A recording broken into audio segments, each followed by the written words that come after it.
दोस्तों, आप तमाम लोग जानते हैं कि कुछ ही दिनों के बाद लोकसभा का चुनाव होना है और ऐसे में तमाम दल अपनी अपनी तैयारी में लगी हुई है। ऐसे में बिहार की सीवान सीट से एक बड़ी खबर सामने आ रही है। आप तमाम लोग जानते हैं कि सीवान जो लोकसभा क्षेत्र है वो डॉक्टर मोहम्मद शहाबुद्दीन साहब से जुड़ा हुआ रहा है। मोहम्मद शहाबुद्दीन साहब अब इस दुनिया में नहीं है। आप तमाम लोग जानते हैं कि पिछले दिनों उनकी मौत हुई, जिसके बाद किस तरह से उनकी मौत के बाद राजद पर उनके जो चाहने वाले लोग थे उनका गुस्सा फूटा था। लोगों का यह कहना था कि राजद की सोची समझी हुई साजिशें थी। हालांकि ये तमाम चीजें जांच का विषय था कि आखिरकार मोहम्मद शहाबुद्दीन साहब का इंतकाल कैसे हुआ। ये तमाम बातें होती रही और इसके बाद सबसे बड़ी बात थी कि आखिर डॉक्टर मोहम्मद शहाबुद्दीन की जगह कौन लेगा। शहाबुद्दीन साहब के इंतकाल के बाद ये देखा गया कि सबसे पहले उनके घर पर उस वक्त बिहार से 5 विधायक जीते हुए थे एआईएमआईएम पार्टी के, वो तमाम नेता उनके घर गए थे और वहां जाकर के उनसे मुलाकात की थी। उनके परिवार से मुलाकात करके हिना साहब से और उनके खास करके उनके पुत्र उसामा साहब से उन तमाम लोगों की मुलाकात हुई थी। उसामा साहब से मिलने के बाद एआईएमआईएम के नेताओं ने यह बात कही थी कि असदुद्दीन ओवैसी साहब ने हमें भेजा है आपसे मिलने के लिए, अफसोस जाहिर करने के लिए।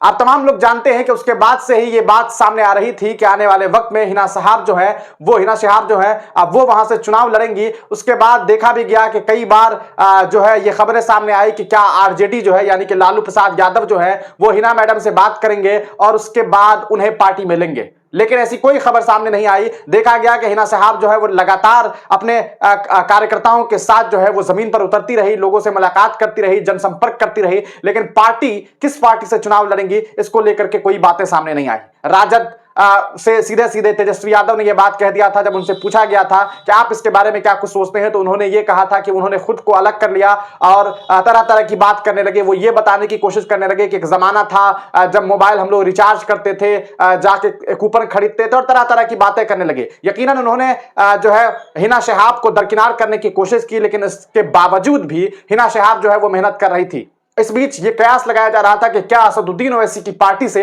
हिना शहाब चुनाव लड़ने वाली है। ऐसी खबरें भी कई बार सामने आ गई कि एआईएमआईएम पार्टी से हिना शहाब चुनाव लड़ने वाली है, लेकिन अब एक बड़ी खबर यह सामने आ रही है दोस्तों बिहार से। बिहार के प्रदेश अध्यक्ष जो है एआईएमआईएम के अख्तरुल ईमान साहब ने, उन्होंने सीधे सीधे इस बात का ऐलान कर दिया है कि हम यानी कि एआईएमआईएम पार्टी जो है सिवान में पूरी तरीके से डॉक्टर मोहम्मद शहाबुद्दीन साहब की पत्नी के साथ खड़े हैं और उनका समर्थन करते हैं। ये कहीं ना कहीं लालू प्रसाद यादव को एक करारा झटका लगेगा। ऑब्वियस सी बात है कि एक पार्टी जो खास करके मुस्लिम प्रतिनिधित्व की बात करती है, जो दलितों के प्रतिनिधित्व की बात करती है, जो शोषितों वंचितों की बात करती है, वो दल जब एक साथ सिवान की जो लीडर हैं आज के मौजूदा वक्त की, क्योंकि सिवान वो क्षेत्र रहा है दोस्तों, आपको मालूम है कि कई सालों तक डॉक्टर मोहम्मद शहाबुद्दीन साहब ने सिवान के लिए सेवा किया, सिवान के लिए काम किया, सिवान के लोगों के दिलों में वो बसे हुए हैं। और यही वजह है कि शहाबुद्दीन साहब के जाने के बावजूद शहाबुद्दीन साहब से प्यार करने वाले जो लोग हैं, उन्हें जो चाहने वाले लोग थे, वो हिना शहाब से जुड़े हुए हैं, उनके पुत्र उसामा साहब के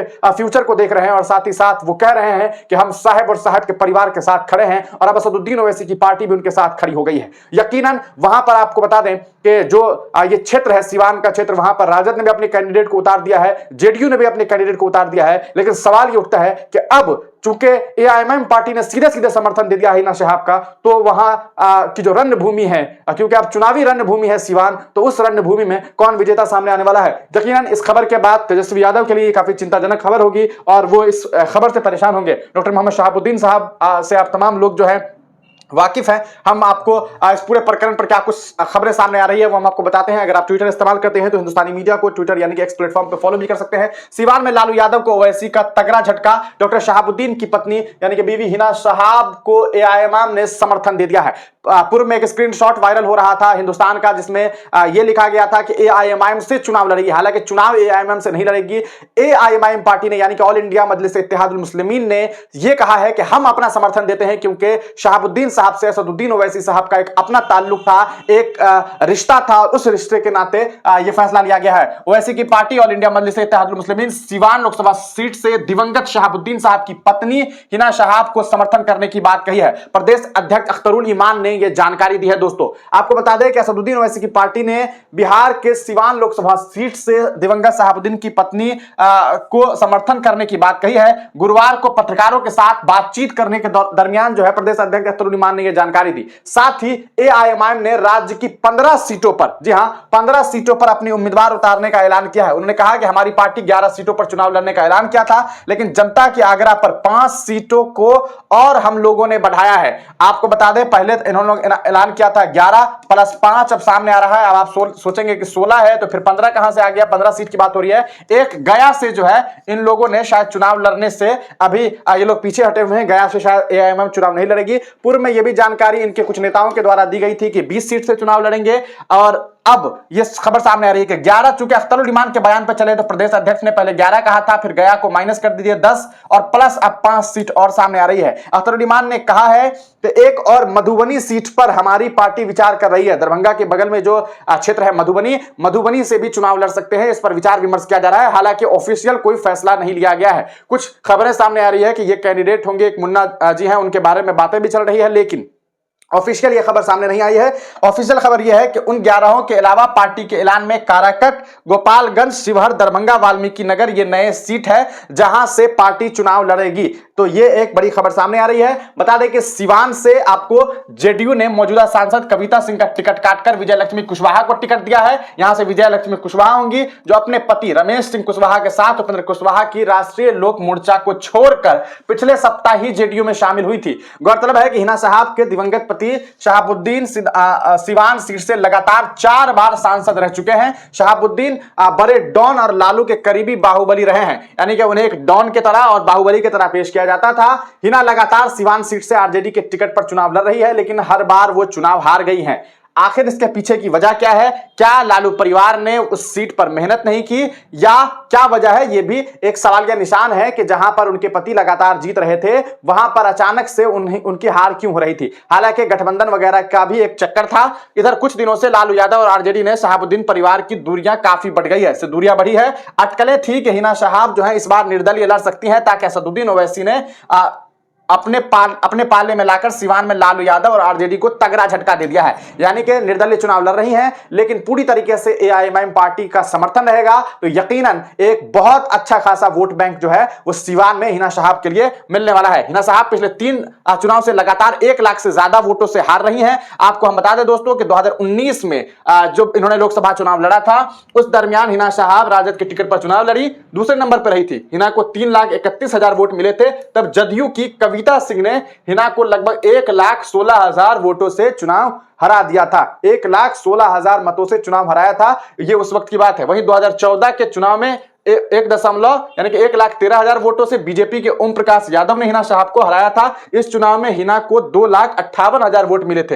हिना तब भी राजद के टिकट पर चुनाव लड़ी थी, जबकि 2009 के चुनाव में ओम प्रकाश यादव ने निर्दलीय हिना साहब को 64,430 वोटों से हरा दिया था। 64,430 वोटों से हराया था, यानी कि हार का मार्जिन जो है वो पहले तो 1-1 लाख, एक बीच में 64,000 के आसपास था, लेकिन इस बार हिना साहब जो है वो काफी मजबूत दिखाई दे रही हैं। लालू परिवार से जो हिना साहब की जो फैमिली है, साहब परिवार की जो चाहने वाले लोग हैं, वो लालू परिवार से काफी नाराज चल रहे हैं। और यही वजह है कि इस बार एक पूरा का पूरा जो समर्थन लालू यादव की तरफ कुछ लोगों का था, वो उठ करके सिवान की इस बेटी को मिल सकता है। सिवान की इस बहू को मिल सकता है। 1996 से 2004 तक शहाबुद्दीन साहब का एक छत्र राज रहा है। यहां पर 90 के दशक में सिवान में शहाबुद्दीन साहब का एक छत्र राज था। वे वहां से 1996 से लेकर 2004 तक लगातार सांसद रहे। बिहार की सियासत में उनकी पकड़ का अंदाजा इसी बात से लगा सकते हैं कि बिहार सरकार के समानांतर सिवान में वो अपनी सरकार चलाते थे। जी हां, एक तरह से यह बात कही जा सकती है कि बिहार में एक सत्ता तो बिहार की राजधानी पटना से चलती थी, वहीं दूसरी एक सरकार जो थी वो सिवान में चलती थी, और सिवान में सरकार जो है वो साहब परिवार चलाती थी। और वो भी ऐसे चलाती थी कि आज भी सिवान के लोग जो हैं वो ये कहते हैं कि साहब के परिवार के साथ हम खड़े हैं, साहब के साथ जो कुछ हुआ वो राजनीतिक रूप से शिकार हुए, और ये तरह तरह की बातें सामने आती है। अब देखना यह है कि आने वाले वक्त में जो चुनाव होने वाला है, इस चुनाव में डॉक्टर मोहम्मद शहाबुद्दीन साहब जो दिवंगत हैं उनकी पत्नी को और कहा जा सकता है कि किस तरह का सपोर्ट मिलता है, क्या शहाबुद्दीन साहब की जो पत्नी है हिना साहब मैडम को क्या इस बार सिवान की जनता चुनना पसंद करती है, क्या वोट देती है, कितने मतों से चुनाव जिताती है, ये तो वक्त बताएगा। लेकिन इसमें कोई शक नहीं है कि इस खबर ने कि असदुद्दीन ओवैसी ने इनको साथ इनके लिए जो है वो खेल आसान कर दिया है। तो यकीनन सिवान में अब खेल होने वाला है और लालू परिवार को एक तगड़ा झटका लग चुका है। आप इस पूरे प्रकरण पर क्या कुछ सोचते हैं, अपनी राय कमेंट सेक्शन में दीजिएगा। क्या आपको लगता है कि लालू यादव जो हैं वो इस बार इस फैसले असदुद्दीन ओवैसी के इस फैसले के बाद यकीनन टेंशन में पड़ेंगे या नहीं पड़ेंगे? अपनी राय कमेंट सेक्शन में देना ना भूलें। इस वीडियो को ज्यादा से ज्यादा शेयर करें। आप तमाम लोगों का वीडियो देखने के लिए बहुत बहुत शुक्रिया।